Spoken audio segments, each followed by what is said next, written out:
Nandito tayo sa Intramuros, mga kapagong. So, nandito pala kami sa Binondo, mga kapagong.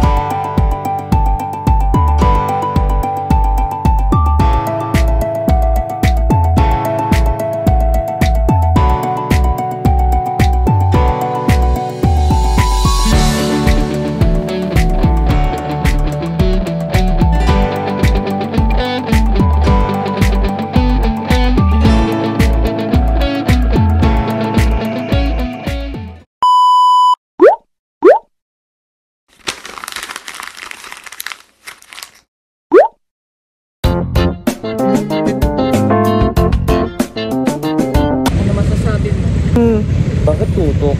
Sige sa paghalit. Welcome. Traffic. Sakit sa kamay. Sakto lang.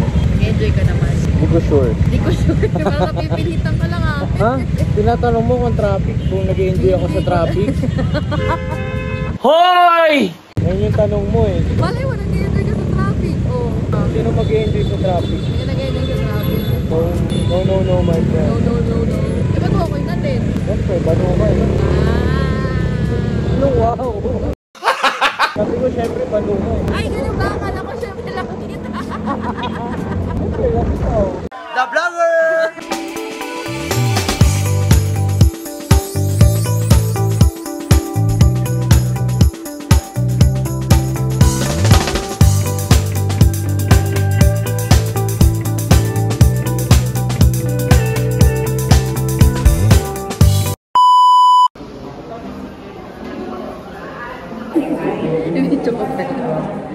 Sa mga hindi po nakakalam, nandito po tayo ngayon sa... Wow! Ano? Mapua. Makopa. So magbabasa siya ng requirements. Yes, mag-aaral daw siya ulit. Mag-aaral kasi ako ulit. Ng ano? Masters. Wow! Mag-aaral kasi tayo ulit ng Masters for Psychology. Kasi sa mga nakakaalam, bago ka mag-take ng Psychologist Board exam, kailangan mo muna mag-Masters. Kasi may mga subjects sa Masters na required for the board exam ng Psychology. So yung iti-take natin. Kaya hindi tayo sa Mapua. And kung bakit sa Mapua, abangan nyo na lang sa vlog ko. Yes! Wow! Masaya ka? Yes. Enrolled ka na.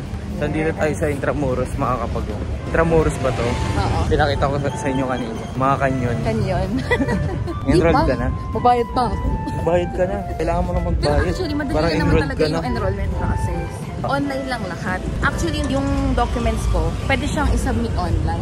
Pero dahil nga may case ako na walang honorable dismissal kasi nga nag-close yung school, kailangan ko magpakita face-to-face. Sabi niya po yung explanation. Oo, pero madali lang talaga siya.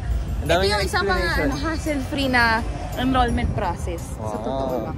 Okay. So ano nang tawag sa'yo? Mapuwan? Estudyante. Okay. Mapuwanyans. Mapuwanyans.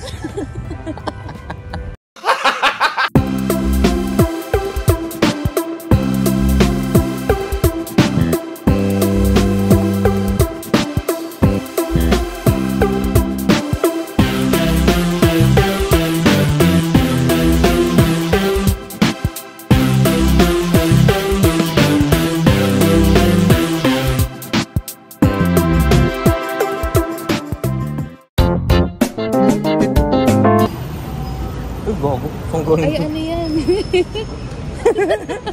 Ginagawa mo. Nagbabakbak ka na. The Vlogger! So, nandito pala kami sa Binondo, mga kapagong. Mag-ano lang tayo, magta-try tayo ng mga food trip. Yung una kong natikman, masarap na agad. Ano yun? Taiwan ano yun? Ano? Taiwan Xiaolongbao. So, magta-try tayo. Taiwan Xiaolongbao. Magta-try tayo ng isa-isang kainan mga dito. plus lang muna dito. Yung mga ano. Sige, go. A few moments later. Ano ginagawa siya? Kapahirap ako yung wapaw. Pangulo. Pag yung mga pau-pau, mga pang Chinese yun. Kanina baw eh. Kaya yung kubaw, Chinese. Gunggong! Saan galing ate yung kuwapaw? Ano yung kuwapaw? Sorry na lang ma'am, Chinese kasi to eh. Vegetarian kasi yan sila ma'am. Yung tinda nila vegetarian, pero yung salita ko ako. Ayo. Okay.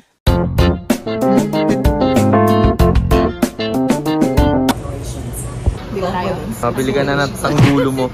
Ay, tanggulo? Magkano daw? 120. 120. Isang stick. Ganda mo dito. Bumili siya ng tanggulo. Tanggulo. Ikaw muna. ASMR. Eh. Wala pa nga, hindi mo pa nga nalulunok. Masarap na. Oh. Lumusok ko yung sugar.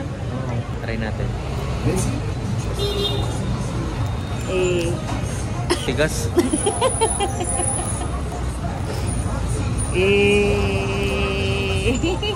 So ito, kakainin ko naman yung sa strawberry. Siya naman yung grapes. Ako sa grapes.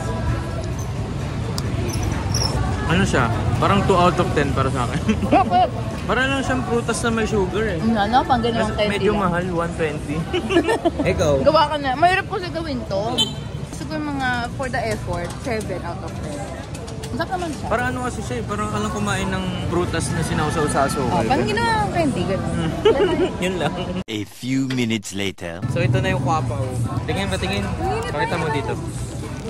Parang siyang vegetarian. Ito yung kwapaw. So dito tayo ngayon sa sugarcane juice. Ayan na, nilalagay talaga nila yung sugarcane. Tapos nagiging juice.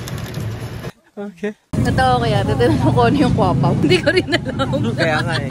Binibenta niya, hindi niya alam. Mamaya lason to. Hoy! Ano Tagalog ng sugarcane? Tubo? Tubo? Ang tubo. Tubo ng tubig. Feeling ko healthy. Oo nga, sugar. Kasi galing siya eh. tubo. Ano tawag dyan? Tubo? Yung kulay Tubo? blue? Hindi ko alam. Ano yung pamalo? Gano'n? Taste test tayo. Ikaw na. Pwede na. Parang healthy siya. Natural. Wala siyang halong mga Anything. Sugar cane. magic sugar. Gano'n. Wow! Hindi siya matamis, di rin matabang. Parang natural na. Sarap siya. Nakapagod pala maging Mga food 7. vlogger, no? Mga 7 out of 10 siguro. Akala ko madali lang ginagawa nila ato. Ang layo naman nung... Magkaiba tayo ng category. Iwan na cut ng topic. Saka na po kayo makinig. Saka na po Ako kayo 7 makinig. out of 10 kasi ikaw, ang hirap pala maging food vlogger. Ako 7 out of 10 din. Parang siyang buko. Hindi pa natin natitikman yung kwapaw. Hindi alam ni ate ko ano yung kwapaw. A few moments later. So may na-realize lang pala kami. Di ba pag nanonood kayo ng mga TikTok, gaganda ng mga video nila, mga aesthetic nila. Pero hindi nila pinapakita yung Behind the scenes. behind the scenes as yung talagang struggle. Kasi hirap mag-vlog dito mga kapagong. Daming mga nangangalabit, daming nangihingi, mga bata, tapos maingay, ganyan. Kaya siguro halos lahat sila nag-voice over. Kasi para maintindihan nyo. Saka hindi talaga siya as aesthetic as it seems. Doon sa mga video, mahahassle ka rin talaga. Mahahassle ka. One point or another, mahahassle ka talaga. Kasi ito, pang ilang stop pa lang natin to? Pangatlo. Pangatlo pa lang, tapos mga kiosk pa lang doon ang puntahan natin. Masaya naman siya, ano lang, expect nyo lang yung reality. Kung adventurous ka, Ma-appreciate mo siya. ma-appreciate mo, mag-enjoy ka. Pero pagka hindi, Oo. may stress ka lang. Or baka para lang to manage yung expectation din. Na-try na namin to, pero na-try ko na siya kanina. Para sa akin, 8 out of 10. Break out of that. Para siyang street food na healthy. Wow! Yung kwapaw, kanina ko pa hawak to. Hindi pa namin nakakain. Ang init kasi niya eh. So ito yung kwapaw mga kapagong. Check natin.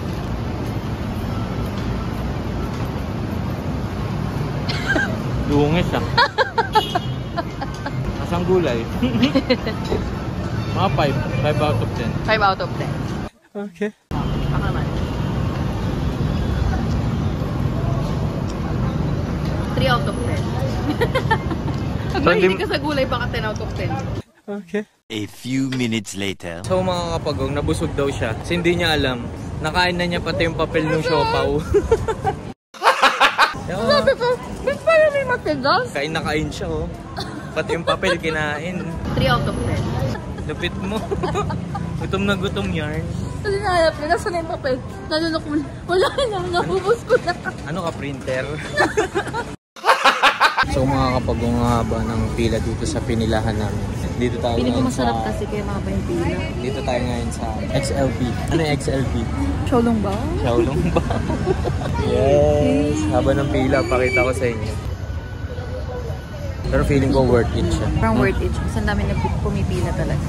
Yes. Oo, kasi masarap. O cloud chaser lang tayo. Siguro. Hoy! Hindi tayo feeling vlogger ngayon. Feeling food vlogger. The vlogger! Food vlogger, isang pagkain parang ayaw mo na. Ikaw nga, kinain mo pati papel. Di ba? Ganun ang food vlogger. Pati papel kinakain. Food vlogging.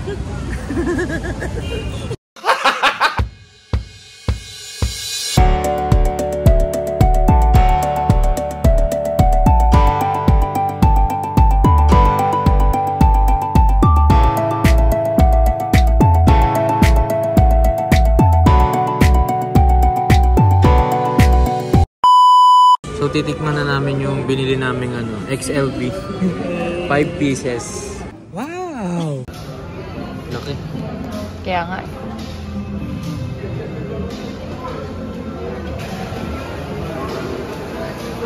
9 out of 10. Wow. Worth it yung pila sa labas. Worth it. Try natin.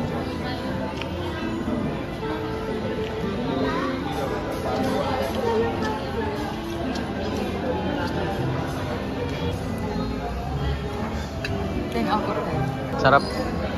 Parang sa lahat ng deny natin ngayon. Hindi sure. So may inorderan pala kami dito. Sa restaurant nung Hopyaan. Unfried dumpling. Try natin. Oh! Yung palaman. Ano ba? Take 2. Take 2. Hindi tayo pwede kumakampasay na restaurant. Oh. Ito yung sauce ko na 3 out of 10.